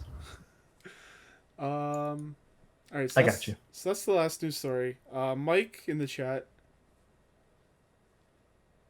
Ben. Mike, the TV. Okay. He asked. He's off his game. It's okay. Sorry. Yes. I wanted to talk about the games I played, and right when I was getting my turn, thunderstorm, bitch. Oh yeah, Nah. I forgot you didn't have your turn. I had a lot too. That's the thing. I'll get to you after the question then. Yeah. I forgot all about that. I'm sorry. No. I didn't want to interrupt the flow. Like I thought you were gonna do it after the question. I didn't know you forgot. Yeah. So question is, highly desired game for the next gen console. Fuck. We don't know that many. Yeah, that's the thing. Or is he asking like what would we want? Like, is it like I think that's the question. Mike, let me know, please. Oh, that could be. He'll end up probably saying both because he's a good guy. Yeah, that's true. I know my answer, and it's. I mean, my answer for both, like most anticipated and most desired, because it hasn't been confirmed yet, would be Spider-Man 2. I had that in my mind. Like, but Justin, that movie came out in 2002. It's available now. It's on the PS2. Yeah. That's true. Spider-Man 2 is a very good game. Yeah, that was exactly in my mind. The same thing I was thinking was like, I'd love to see a Spider-Man 2. That'd be amazing. Yeah, I mean, they did that tech demo of like Spider-Man running on PS5 with no load times or anything. Yeah. I guarantee they're working on it. Yeah. And it'll probably be cross-platform, which is good because I don't want to get a PS5 for a while. But like, if we're thinking of actual games that like we know are coming and will be on next gen, I mean, probably Halo Infinite, even though we know nothing about that game. Yeah, that's like the only other game we know that's like actually going to be a next gen game. Right. Well, and I guess like Starfield or whatever it's called from Bethesda. Yeah, that's a thing. Yeah. Yeah, I can't think of anything really because we don't know a whole lot. I don't even know what Sony has coming for their launch titles. Knack 3, let's go. It's going to be a weird launch because like all of this stuff is hitting right around the time, people are getting ready for the launch of new consoles. So it's either going to be a really light launch or they're going to delay it. And there's going to be a bunch of games that are going to be available for the previous gen as well. Oh, yeah. I don't see anything on launch being exclusive. Yeah, it's weird. Ben, say yours. A hopeful a actual Superman game like that is like come on, like Rocksteady's not working on a Superman game. I'm not saying Rocksteady has to do it, but I'm just saying that would make me buy a next gen console if it's like you know how many times we've heard you say that'll make me buy a next gen console and then you never buy it. Listen, it's bad time. They haven't a catered. It's not my fault. Nintendo gives me the things I want. As for like most anticipated, this is kind of cheating because I didn't play it. But like, give me fucking Final Fantasy VII Remake Part 2, like that. Oh yeah, for sure. Like that's like I want to know where it goes. What if they do anything different? If they don't do anything different. Like that's it right there. I mean, because like the Switch is going to be Nintendo's thing for a while, so that's not going to be next gen for a while, which I'm fine with. Yeah. Please support it for a while. Yeah. This time. I mean, hey, shit, how much money that makes I don't at this point, like I know like some people are saying like, oh, but it's not gonna get the ports. I don't care about the ports. Just give me indie games and give me your first parties. That's all I care about with you. It's cool that I've gotten good third-party support within the first 3 years of its life cycle, but yeah, those are my hopefuls. Or maybe an actual Godzilla game that doesn't get delisted after like a year. Please? Maybe? King of the Monsters 2. Oh my god, yes. That'd be cool. Please. Wait, didn't we have one of those? Did we? I didn't think we did. There was a Godzilla game that came out for the PS4, but you can't buy it anymore. Yeah. No, I thought there was another Destroy All Monsters game. For the GameCube? Probably. But it like wasn't as good. Probably, I don't know. I don't remember. All right, so Ben, what have you been playing? So, I beat Trials of Mana. Nice. Hey, there you go. Yeah, that like like I'm gonna say it right now. It's 1A, 1B, and 1C with Trials of Mana, Chrono Trigger, and or Chrono Trigger, Trials of Mana, and Final Fantasy VI. Like they're like all great for their own different reasons. But I think Trials of Mana beats it just a bit better because it handles its second half way better than Final Fantasy VI does. Graphically, I think it looks great. And what's cool, and then I looked it up, is that depending on who you choose, not only does it affect like your ending, but like there's 3 different end bosses Like two characters get the same boss, another two get stuff like that. So that's more replayability right there. Music is great, heartwarming. It was really good. There's like a cool Darth Vader moment, Luke Skywalker Darth Vader moment in there that I didn't see coming. I am your father. So this is spoiler because I have to talk about it. Well, fuck, I don't know because the remake's out. Never mind, I won't talk about it. Yeah, it's tricky. Yeah, because like the game's technically been out for a while, but let's just say that I'm not saying who it is because it could be anybody because there's 6 characters. But there's a cool moment where I went, oh, and then and even the fight music was like all somber and shit. So I was like, it made the fight more impactful. Had the minor complaints considering it's an older SNES game, but god damn it, we were robbed. We were fucking robbed back in the midnight. Like this would have been. I'm confident saying that this would have been one of like those games. Like it's already talked about it enough, right? With people, doing the emulation stuff. But I feel like it would have been even bigger with people if it came out normally. And what sucks is like the main thing I hear about the remake is it's the perfect version of that game, but that means it's also a dated 90s game coming out in 2020. Yeah. Which is fine because I think the original, having played the dated 90s game without like some minor complaints aside, I think you can still play it to this day. Mm-hmm. And my light flickered. And I thought I almost went away again. Go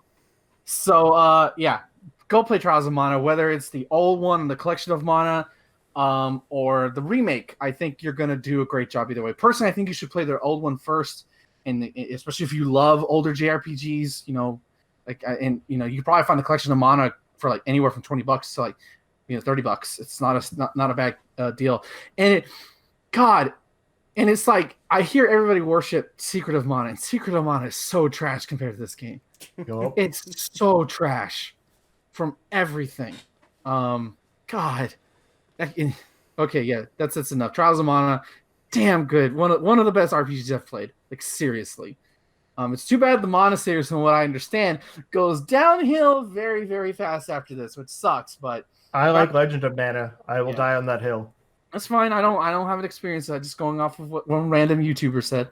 So that validity may be skewed. You're very but hey, at least random YouTubers. Yeah. But yeah. Hey, at least you got the one. You got that one that's epic. But also, I've played way more Animal Crossing than a lot. By the way, anybody, I don't know if I never said this on Twitter, but I've been in self-quarantine because something happened personally in my life. I've tested negative. So I'm just basically waiting, just chilling out the rest of the last week of my self-isolation. I have to go back to work. But in the meantime, I've been playing a lot of Animal Crossing every day. I played it every day, and I love this game. Like it's crazy. I thought I would have dropped this game hard, and I haven't done a lot of multiplayer stuff with Justin or Thomas a lot. I visited Thomas's island recently, and he came to my island. But I thought sooner or later I'm gonna fall off. I'm gonna play another game or something. But it hasn't happened. Like I wake up every morning. I usually wait till 9 because that's when the Able Sisters open up, and I do my things, but then I end up staying on for another hour. Just either I find a present, I get a DIY thing, I'll do this, I'll do that. Like, and I just posted some pics on Twitter of like some of the things I have going on because like I just like doing it. It makes me happy. Like it's really relaxing, and then like I get like these spurts of creativity of like I'll put this here. I got 2 bridges now. I have an incline. I know where I'm gonna put another incline. Like it's fun, it scratches like both itches of like creativity and then also routine. Yeah, most definitely. And the routine is something nice to have, especially now.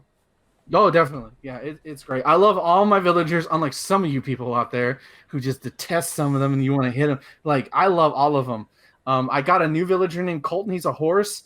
I knew I wanted him to stay in there because he mentioned wrestling in his first introduction. I'm like, you're in. I love you.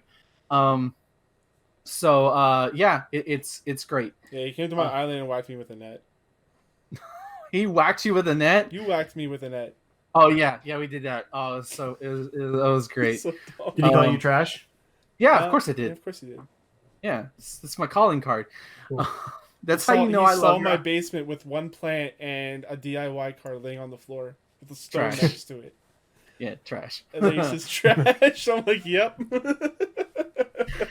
That's great, Thomas. I love your island. I like your island. I need to invite y'all. I've made some I haven't made any like island modifications because I kind of like how everything is right now, with the exception of including more inclines. I kind of don't want to do the terraforming stuff. I say that now, and then when I get the ability, I'll be like, well, I can move this here, can move this here.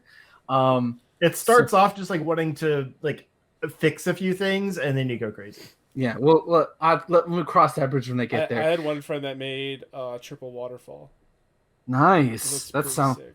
Okay. You're giving me this. The only thing I hate is this stupid fucking turnip shit. Okay, I'm sorry. I don't like it. I'm doing it because it's funny. No, I mentioned this. So funny. Did you? Oh, did you? Okay, so yeah, Thomas selling for 111. I didn't buy a lot of turnips because I really don't have a lot of. I don't have a lot of bells. Like, well, I'll just buy a certain amount, so I still have some money over. I was gonna say maybe you don't want to come over and buy it, but I didn't say anything because I just let you do what you want to do. Yeah, and then like not even a minute later, after I get back from Thomas's island selling the thing, he goes, "Hey, you guys want to come over to?" In my Twitter DMs, another friend, he goes, "You want to come? Hey, you guys want to come down and my island? They're selling for 572." I'm like, "Are you fucking shitting me?" I'm like, I just hate this. I hate it. It's like, it's so fucking stupid. It's so fucking stupid. But outside of that, like the game is fantastic. Other than that, I'm gonna get a little negative right now because I played the Wonderful 101 for Switch, remastered for Switch. I'm gonna get negative. I don't regret backing it, right? Because it helped a lot. You don't? I don't, because it's technically a finished game. It's not broken. It's playable. The problem I have it's playable. It sounds really good. Yeah, the problem I have with it is that I don't think it transitioned well from the Wii U to the Switch, and I don't think it's going to transfer well to other consoles. So that's kind of what I was worried about. Yeah, I'm saying right now, don't buy it. Just if you have a Wii U, just play that version. I've spent the $40, whatever. I have it. It's whatever. I'm not going to be mad about it. It's competent. It works. The frame rate's nicer. The only thing graphically I don't like is that they added a sheen to all the wonderful ones. Like it looks wrong. Like plasticky. Yeah, like not even the good plasticky. There's they're like a chrome figures, and not in the good way. And I kept the main component of this, and this is platinum, so it kind of plays as a platinum game. It doesn't. So basically, you play as a group of characters that you can recruit other characters by drawing a circle. And how to draw your weapons instead of like doing a traditional like in Bayonetta, you press ZL, ZR, or your trigger, your bumper buttons, or in this game, in order to draw a weapon, to do weapons, you have to draw. In the Wii U version, you could use the gamepad. So like to do a fist, you would do a circle. If you wanted to do a sword, you draw a straight line, and that's pretty fine early on, right? You're not going to get those. Then you get a whip. You have to draw like a curve. Then you get like a hammer, which is like a sickle kind of symbol. The issue is that then you get to like the claws, which is like a zigzag. But then because you have to use the right trigger, you can use the touchscreen on the Wii U on the Switch if you're playing on dock mode or handheld mode, but it's not nearly as responsive as the Wii U's gamepad was. The game doesn't, and the game does not do a good enough job of reading what you're trying to draw, and it's so frustrating because one of the fun things about Platinum games, is, especially Bayonetta, is when you have different weapons and switching between weapons and chaining attacks. You can't do that in this game. It's hard unless you're just doing like sword and fist. That's all you're going to be doing, which seems because they're fun, but you have more other things, and sometimes they'll put you in situations where you have to draw specific things to in like a quick time event. So it wants you to draw the hammer, but it doesn't register the hammer for some reason, even though I drew it similarly. Or it wants, and then the one that literally pushed me over the edge was the bomb, which is basically an upside down like circle. It looks like a bomb. And it's in a cutscene. You have 6 seconds to do it, and it just wouldn't read it. And I was like, I'm done. I've installed the game. Like I'm just done. And I was at the end. I was like, I can't do this.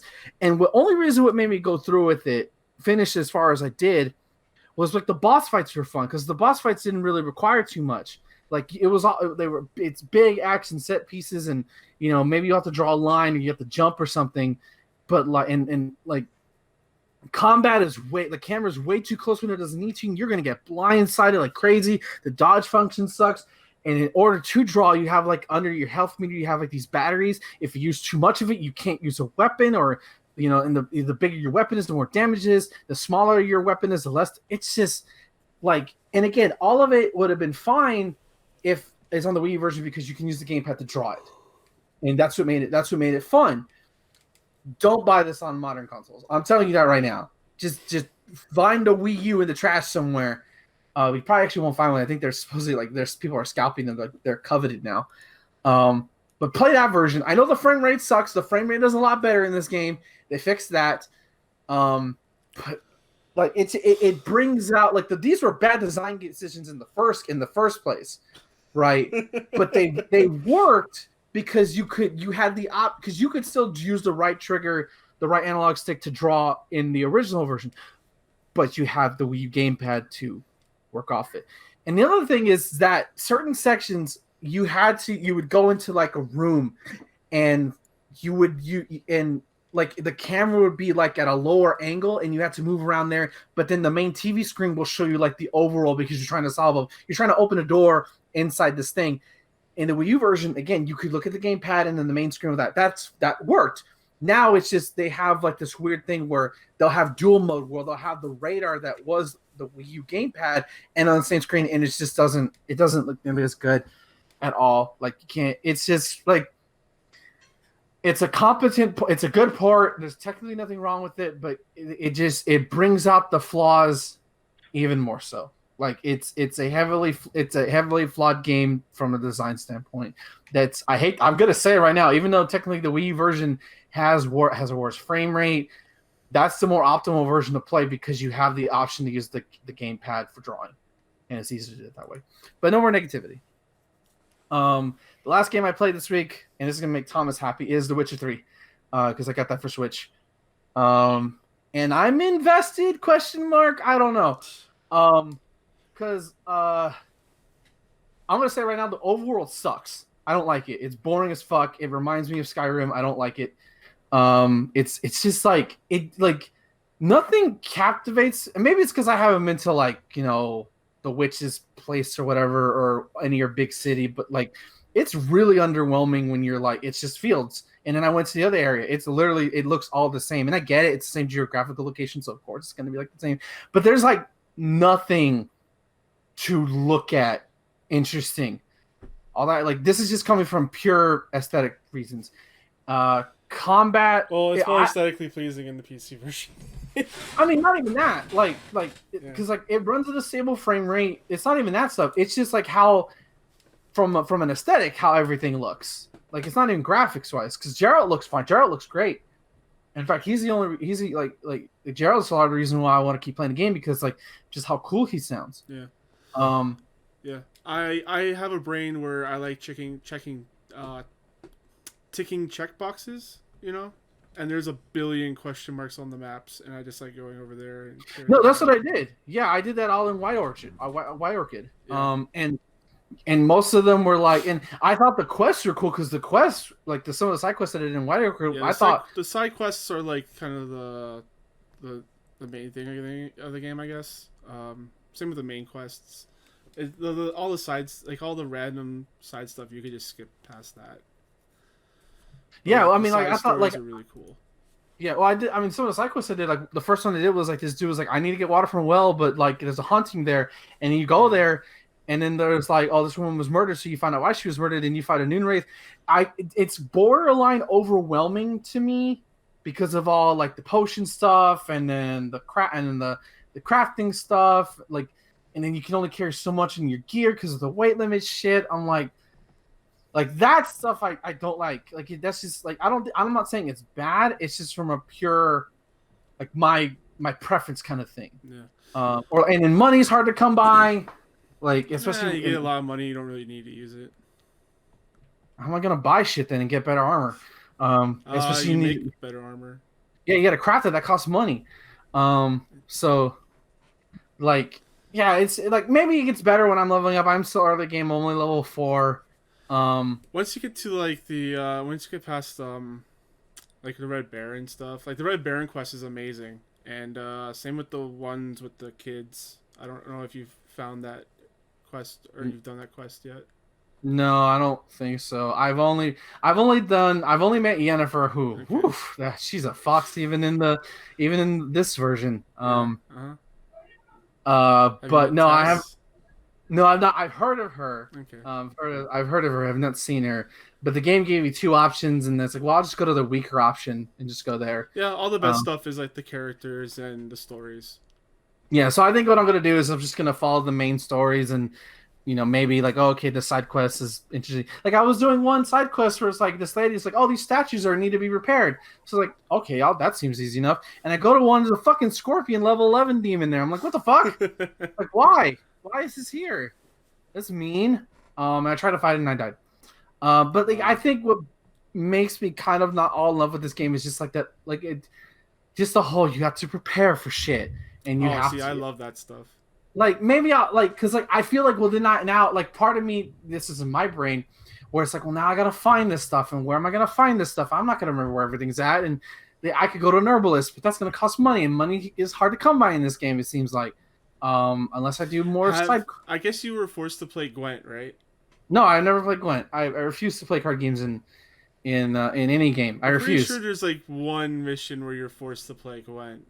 It hasn't happened yet. Okay. There was a side quest in the castle when you kind of like when you meet after you meet Yennefer. That's like I was like, oh, a side quest, yippee! And I walked to him. And he goes, "You want to play Gwent?" I'm like, nope, not gonna play Gwent. You made the right decision. Yeah, I refuse to play any card game in any game. Me and Justin are in agreement where Gwent is terrible. Okay, yeah, I just think all card games inside actual video games are terrible, except for Red Dead Redemption 2 with poker or Red Dead Redemption 1 with poker. That was fun. Poker, so. Yeah, that's fun. But any kind of like, in Final Fantasy 14 is terrible. Yeah, or like remember when I reviewed Shovel Knight or King Knight's thing last year? Like I hated the card game there. It was bad. And at the end of that game, they they fucking canceled the card thing. So, yeah. So like, I'm kind of enjoying it. Like, it's just some aesthetics. I think Gerald is a very cool character. Yeah. I think he's like the large reason, and in like sort of the story of like why are they chasing Ciri? Yep. What's going on? Like that has me intrigued. So I don't want to spoil anything. Yeah. I was going to ask you a question where, like, have you done something yet? But that's kind of a spoiler. Yeah. I mean, like, I'm surprised I haven't spoiled on this game at all, considering it's been out since 2015. Because there's a lot of really cool stuff that you're in store for. Okay, I hope so, because, like, I'm not, like I said, I don't not like it. I like the combat, actually, surprisingly. Like, dodging feels great. Parrying feels great. Using the signs is cool. My favorite is Inri, which is the fire one. That's really cool. I like the idea of having 2 different swords, one for demons, one for regular things. Or monsters. I like that idea. That's really, really cool. Yeah. There's a lot stuff I do like. There's just stuff that again, I look at every time I go to the alchemy page, I'm like, where do I find this and how do I get it? And then okay, I need that, but I don't know where to find it. Like that part is like, fuck, man. I really like that stuff because it's just like I feel like I'm a Witcher. I'm like an actual bounty hunt, like monster bounty hunter, like and researching and stuff. But I feel like I'm lazy. But then like you have the weight limit thing. That makes me stop looting because I've actually hit weight limit and it makes you walk. Have you got a chest yet? No, I don't know how, dude. There's like inns and stuff where there's like chests there where you can just drop off all your crap that you don't use. Is that the green? Okay. Then I've been to an inn that has a green chest. I thought it was just a loot thing. No. It's a storage chest. Okay. And it goes anywhere, like wherever you go, it follows you. Yeah. Thank you. That's actually a nice tip. None of the fucking beginner videos I saw highlighted that. Assholes. You know who you are. Yeah, but I don't hate it, and I think the Switch version is fine. Like I think, and actually, they recently patched it where like it's a lot better. That's cool. The frame rate is steady. Like maybe in cutscenes it's a little like there's obviously severe pop in, which that's whatever. Yeah. But like it runs like nicely for what it is, and it's kind of there was one issue where like I was doing a quest with it's one of the first, I think it's probably the first side quest you see is like you get this guy's like this merchant who's like, oh, I've been attacked, and then like, well, why are there arrows here, asshole? And he got away because like he got on his horse and I couldn't get Roach quick enough. I'm like what the fuck? I love that he calls all of his horses Roach. It's great. Yeah, I don't like that you can fail quests because like I took quests from the signing board, and then like I guess I advanced the story too much, and then they became failed. I'm like, wait, what? Or, like the one where like you get the buckwheat thing, like she tells you, oh, you can give her swallow, but she might scream. And I'm like, I don't have. I didn't do that because I didn't have the ingredients for swallow because I don't know where to find that shit. I got all the ingredients you need for swallow. Yeah, I didn't look, and the next thing I know, oh, okay, it's too late. I'm like, she died. I'm like, oh, well, shit. Well, I'm an asshole. Yeah, I'm 50-50 on it right now. All right. Like I don't hate it. I'm leaning more towards liking it because of Geralt, because his voice actor is like just brings that love. He's a fucking cop, basically. Like he's that gunslinger who comes into town who goes, I'm going to solve your problems, and that makes you want to play more for the right price. Is to be him and to be the badass with the heart of gold. Like seriously. Yeah. Like that's it. Like I can see. I mean, Henry Cavill already convinced me enough, and I can see where, like, you know, he kind of channels this version a little bit. Yeah. But seriously, it's Geralt. Like that's like the sole reason why I'm pushing. All the character stuff is great. Yeah. Yeah. So I'm just my goal right now is just do the story mode, loot everything, and then just dump it off and just try to get armor. It's just like I'm not used to playing like Western-esque RPGs. Where like you have to craft stuff to make the armor. I remember this started off as a CRPG, so you probably never played one of those before. Yeah, exactly. So this is a completely different experience. So, like I said, it's I'm enjoying what I'm playing, and it's just I'm hoping the story hooks me more. It's already hooked me, but it's like doing the other stuff feels like. It's just like I said, the crafting, alchemy, that stuff has me worried that'll kill. I love the alchemy because like as soon as you make the potion, you don't have to make it again. Yeah, because of the alcohol. Yeah, as long as you have alcohol, you just meditate and it's back. Which I love that. I love that's the way you heal. That's such a cool thing. But there's a lot of systems in this game, man. There's a lot. Yeah, there is. But I'll stop talking. I'll probably talk more about The Witcher 3 next week because I'm gonna try to play as much as finish the Baron stuff because it's I'll probably play that tonight. I want you to just like yell at me once you finished it. 4 a.m., 5 a.m. Thomas, you're not gonna believe. Why didn't you warn me? Yeah, but no. Yeah, I'm not gonna because I don't think I can beat this before Xenoblade Chronicles comes out at the end of May. Oh no! But I'm gonna try to get through as much as I can. I still haven't finished the damn game. Damn, that makes me feel better. I do like that it gives you like an animated cuts and animated profile of like what you're supposed to be doing last. That's really cool. Yeah, that's really neat, and that makes me feel comfortable while putting the game down for long stretches of time. But that's enough. That's all I really played. I beat a legendary game, more Animal Crossing, and I am a medieval cowboy badass now. Yep. So yeah, Justin, where can people find you? You can find me if you look for Zero Score on Twitter or YouTube or Twitch. I'm gonna continue Uncharted 2. I just don't know when yet. Maybe tomorrow. We'll see. I'm excited. Let me know because I'll be there for the streams like I was last week. Yeah, we had a good time. I've been grumpy, so I try not to stream when I'm grumpy. But sometimes I don't know it until like I'm in the game and doing poorly, and then I'm like, ugh, it's coming out. Yeah, like I gotta stop. I can't do it. Mm-hmm. So it's a difficult balance when you're in isolation, you know. Yeah. Ben. Twitter.com/MarvelZiggy, where you can find pictures of my Animal Crossing island. I'm trying to get better of hosting more of my Animal Crossing content. and not caring that the fact that it doesn't look like some of these other people's islands. I think I'm okay with that.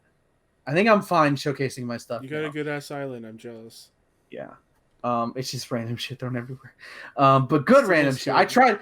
My thing is chaotic togetherness. Whatever. It's not a word. But yeah, Twitter.com/MarvelousIggy for all things me and shitting on Smash players who can't deal with zoning or timeouts. Controlled chaos. That's what you're looking for. Controlled chaos. Yeah. You can find me on Twitter, CSG Thomas. I'm also on Twitch as Kane Play Stuff. We stream the shows every 9 p.m. Eastern. Every 9 p.m. Yeah, every Friday at 9 p.m. Fuck you. Yeah. So you can find me at you can find the podcast on iTunes, Stitcher, anywhere you get podcasts. We're also on YouTube. Email me, thomas@charshot.com. And I'm going to leave it there. And have a good night and enjoy your games. Wash your hands.